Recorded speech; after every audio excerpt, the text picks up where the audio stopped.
ہے، جنہوں نے پیغمبر کے دور میں نبی کے ہاتھ پر بیعت کر کے کلمہ پڑھا انہیں کیا کہتے ہیں بھائی؟ کیا کہتے ہیں بھائی؟ صحابہ کہا جاتا ہے۔ اور اصحاب محمد نے اپنا ہر چیز قربان کر، تو پوچھنے والا پوچھتا ہے مولوی صاحب بتائیے نا، آپ نے تو نبی کو دیکھا نہیں، نہ آپ نے نبی کا چہرہ دیکھا، نہ آپ نے نبی کی زلفیں دیکھی، نہ آپ نے نبی کی آنکھیں دیکھی، نہ آپ نے نبی کا زمانہ دیکھا، نہ آپ نے نبی کا کردار دیکھا، نہ آپ نے نبی کا اخلاق دیکھا، نہ آپ نے نبی کی گفتار دیکھی، پھر مجھے بتائیے نا آپ کیسے کہہ سکتے ہیں کہ میرے نبی کا جمال ایسا تھا؟ میں نے کہا دیکھو تو صحیح نا کہ اللہ نے اپنے حبیب کو دونوں جہانوں کا نبی بنایا اور قیامت کی صبح تک کے لیے پیغمبر بنا دیا۔ اب سوال یہ ہوتا تھا کہ ربا تو نے آدم سے لے کر کے عیسیٰ تک 1,24,000 پیغمبروں کو کسی قبیلے میں بھیجا، کسی قصبے میں بھیجا، کسی خاندان میں بھیجا، کسی پہاڑوں میں بھیجا، کسی صحراؤں میں بھیجا، مخصوص قبیلے کے لیے بھیجنے کے بعد تو نے ان کو لمبی لمبی زندگیاں دی، لیکن ان کا دین پھر بھی محفوظ نہ رہا۔ تو نے ان کو کسی کو 100 سال، کسی کو 200 سال، کسی کو 90 سال، اتنی زندگی دینے کے بعد بھی ان کا دین محفوظ نہیں ہے، ان کی شریعت محفوظ نہیں ہے، ان کا حسن محفوظ نہیں ہے، ان کا جمال محفوظ نہیں ہے۔ ربا ہمیں بتا تو صحیح نا کہ اپنے حبیب کو ساری دنیا کا نبی بنایا، قیامت کی صبح تک کے لیے نبی بنا دیا، اور نبی کو زندگی دی تو 60 سال دی، 63 سال دی۔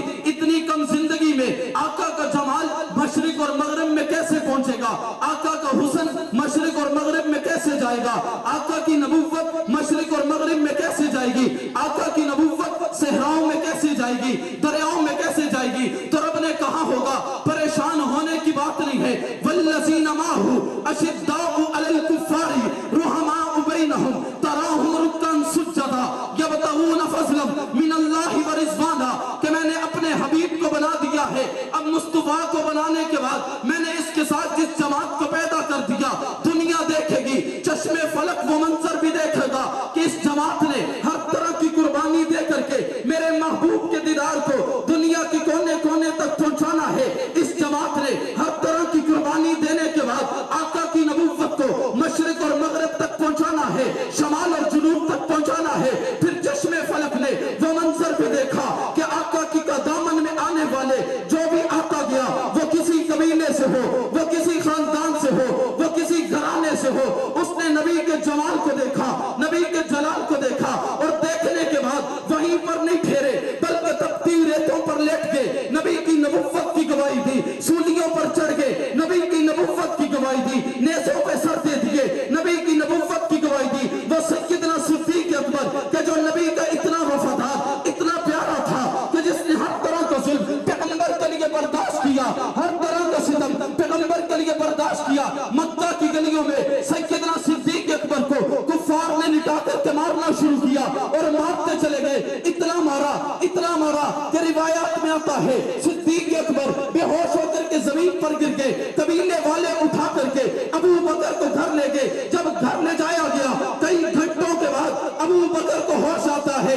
ماں دودھ لیے، دوا لیے، ابو بکر کے سرانے کھڑی ہے اور کہتی ہے بیٹا تمہیں اتنی مار پڑی ہے، تم چل نہیں سکتے، تمہیں اتنی مار پڑی ہے، تم پھر نہیں سکتے، تمہیں اتنی مار پڑی ہے، تم بول نہیں سکتے، یہ دوا لے لو، یہ دودھ لے لو، تندرستی ہو جائے گی، صحت مند ہو جاؤ گے، چلنے کے قابل ہو جاؤ گے، خوشحال ہو جاؤ گے، میں قربان جاؤں۔ یہ وہ ابو بکر تھا جس نے کہا تھا آقا میری تو چاہت یہ ہے کہ آنکھیں میری ہو، چہرہ مصطفیٰ کا ہو۔ ابو بکر دیکھتا رہے۔ ابو بکر نے اپنی ماں کو کہا اے ماں اگر تو چاہتی ہے کہ ابو بکر خوشحال ہو، تو چاہتی ہے ابو بکر تندرست ہو، تو پھر سن، نہ دودھ چاہیے نہ دوا چاہیے، بس دیدار مصطفیٰ چاہیے۔